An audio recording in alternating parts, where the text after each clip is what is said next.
So you want to change your dash pad on your 1968 to 77 Beetle. The standard Beetle had the flat dash like this. 71, 72 Super Beetle also had this dash, but once they went to 73, the dash pad changed. But these are notorious for cracking, guys. They're pretty much made of plastic, some foam material, and a lot of times they need to be changed. They can kind of be a little bit of a pain in the butt to do, but if I do recommend anything, get the most expensive dash pad that you can get, because the cheaper ones are really tough to get on. They're maybe a little bit shorter in size. They don't line up too well. They break. So you might spend a few $100s on a better dash pad. But even at that, they're not the greatest, I'll be honest with you. But so how do you install these? Well, basically, to uninstall the old dash pad, you got to take everything out from your glove box door, take your handle out here, your grab handle, radio, knobs and switches. But the knobs on these years, you could just take the rubber out and just disconnect that. The brake light here will have to be disconnected from behind. These switches still have the escutcheons on them, you see in there. That's fine to leave. Even the escutcheons down here for the vents, you can leave those on. We also took out the cigarette lighters. We're actually adding a cigarette lighter to this. Hazard light is also here. And also there's an insert, a black insert that goes here too. So you're going to have to take that out as well. Your speedometer, the chrome ring for the Speedo also has to be taken out. The grills, you also have to drop your steering column to take the pad out, because the pad is sandwiched between the column and the dash. So this was in America and England and Europe and such. They still had the hard dash, which was pretty cool to some degree. But then when you get your new dash pad, before you install that, I would say if you can take out your windshield, I would do that. Just because it's easier to get back here with a screwdriver to unscrew the screws for the dash pad, and also then to get these vents, the old ones out. Many times those are cracked as well with the dash pad. So you have to take those vents out. Now the new vents, not the greatest either, guys. You can see when you get closer here, if I zoom in, we installed these first before putting in the pad. That's what you should do. And again, with the windshield out, it's a lot easier to get those vents in. But you see, they just don't line up with the pad very well.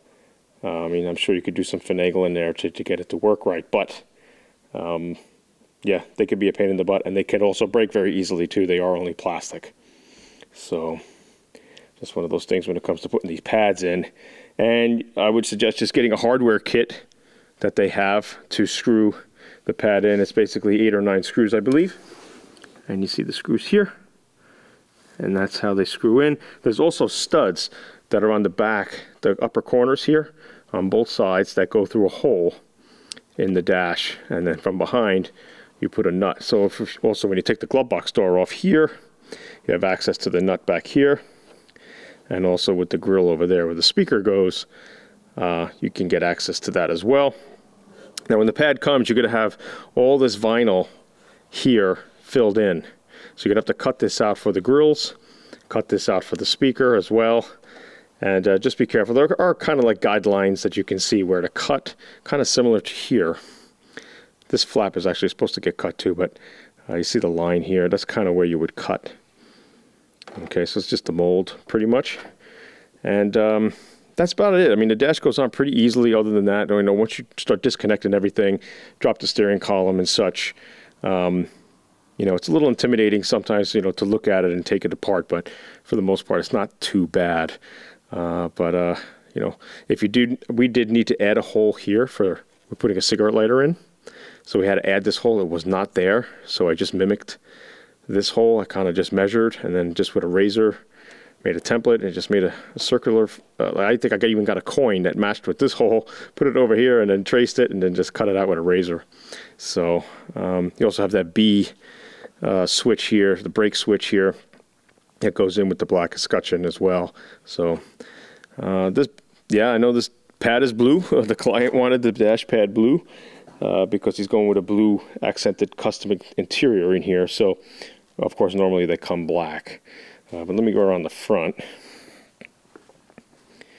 And you see, this is why with the windshield out, you have access to these vents. It's a lot easier to push these down and get them down in there You will have to cut a little bit of the pad here too for the vents to slip into. They're actually, the opening cut on the dash pad is a little bit thinner than what it should be. So just, you know, when you have the pad off, when you're outside the car, just measure that up and just trim this away so they sit flush. But as you can see, these vents that just don't want to sit flush, we've tried the best we can. They're down as far as they can go, and they still don't really sit flush. It could be the molding of the pad itself, or again, these are aftermarket vents and they're just not the greatest.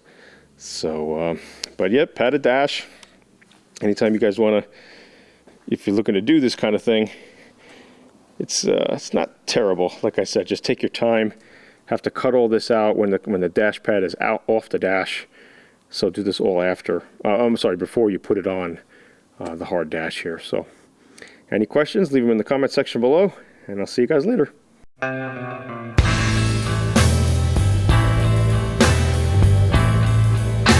Beep beep.